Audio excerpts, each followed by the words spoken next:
Going on. Love, peace, blessings, respect, loyalty to everyone, all my subscribers. First and foremost, I've been, you know, through a few places during my trials and tribulations of doing prison time. I started off as a youth. I've been at Annandale Youth Facility in Annandale, New Jersey. About I did about 35 months there. I ended up going to the camps, halfway house and all that. I've been to Trenton State, the whole and assay unit. I've never been to population. I've been to Bayside. I did about 6 to 8 months in Bayside. That's in South Jersey. Um, there's one more I missed. I've been to Southwoods, which was it's in South Jersey also. It's in Bristol, New Jersey. That's Cumberland County. That's where I was raised at most of my life. And I had an encounter doing time. With people that had 22 years in the system. 25 years in the system, and they're putting me in a room and bunking me up with somebody that has, triple the amount of prison time that I have. I'm in there with a little 3 flat or a little 4 flat. You understand? So I knew that, there was boundaries and there was lines that I couldn't cross with this man, and he was huge.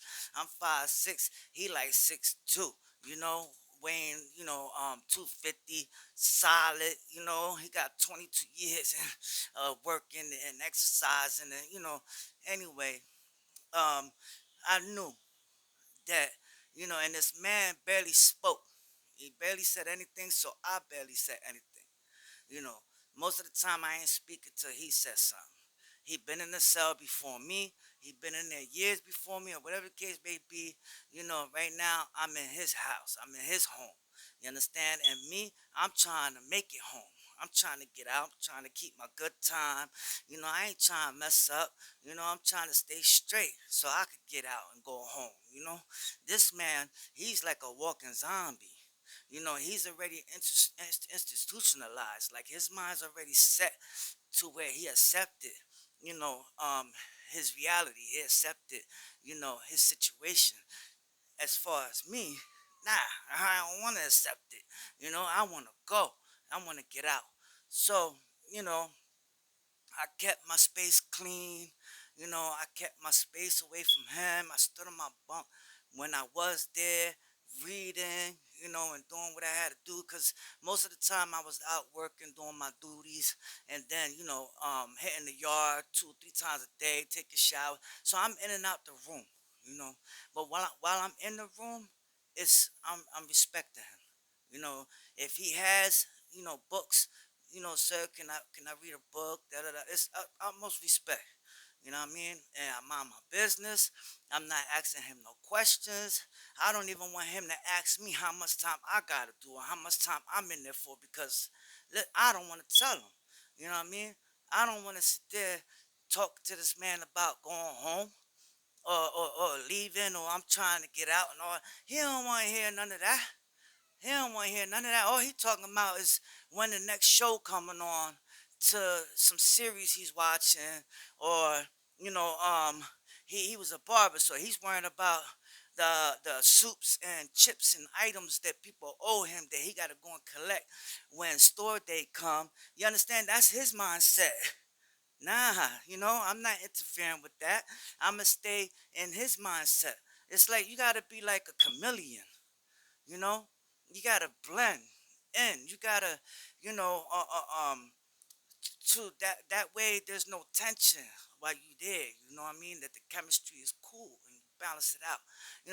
That was my mindset was, you know, I'm gonna be cool with this dude while I'm there, so I can get to the next step, which is, the camps. It's the farm, and that's you be more outside and you get to work outside details like there you go, trash details and things like that. You get to, drive around, walk around with the officers and drive around. You outside, more freedom. I'm trying to get to that. You know what I mean? This man, He's trying to get to the parole board. He trying to figure out what to say, you know, so he could get out to his freedom. Like that's his mindset. You understand? So it's all about you just staying in your lane. You know what I mean? Let that man do his time and you do your time. Don't be waking and complain about this, complain about that, and and when you pee on the toilet, you leave pee around and you don't clean it up, or you see the sink, and you use the sink and you spit in there and you leave toothpaste all dry, you don't clean it, things of that nature. If you see that that man's a clean man, yeah, listen, you need to be clean behind him. You don't want him to complain about you being in his cell. You don't want him to have any type of tension or any type of, you know, um, negative emotions towards you. Because this man could just flip and kill you while you sleeping.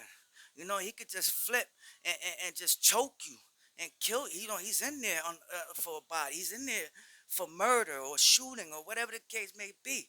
He got 22 years in. It's some even rape. You know, you wake up with this nigga raping you. Like it gets that serious in there. You understand? It's all about just minding your business, staying in your lane, staying shut. You know what I mean? Don't speak too much.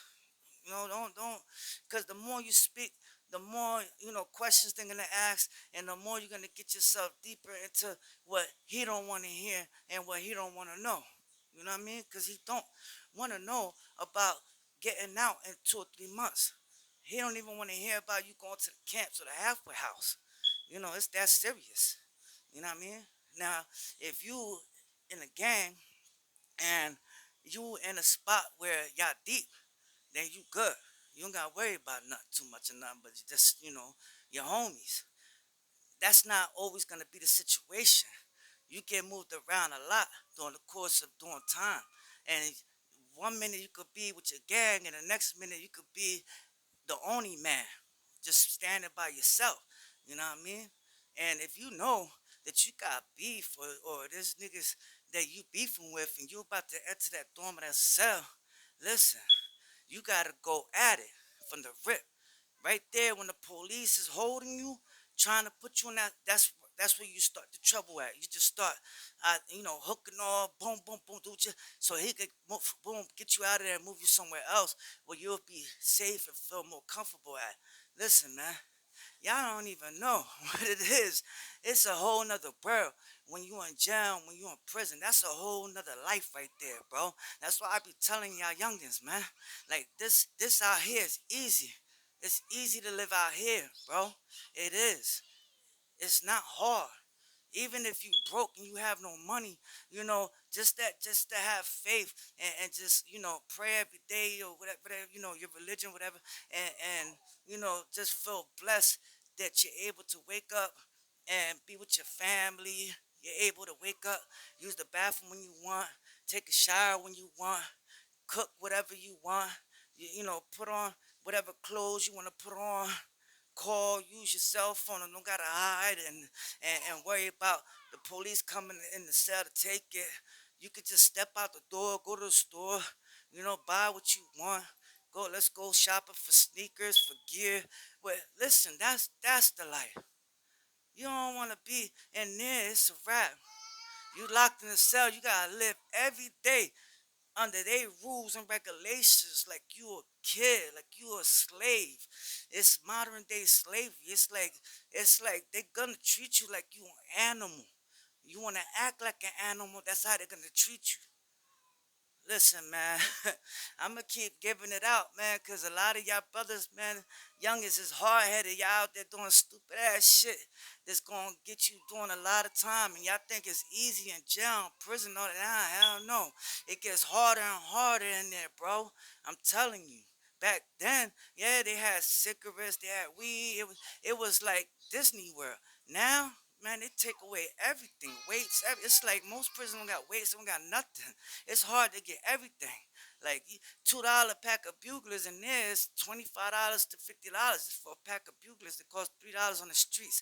Listen, man, it's not a game, and that in there you really surviving each and every day for your life. when you out here, you can stay home and hide. Ain't no hiding in there. That's it. Man, listen, I got more for you. I got stories for days, whether it be from the street stories, hood stories, prison stories, my stories.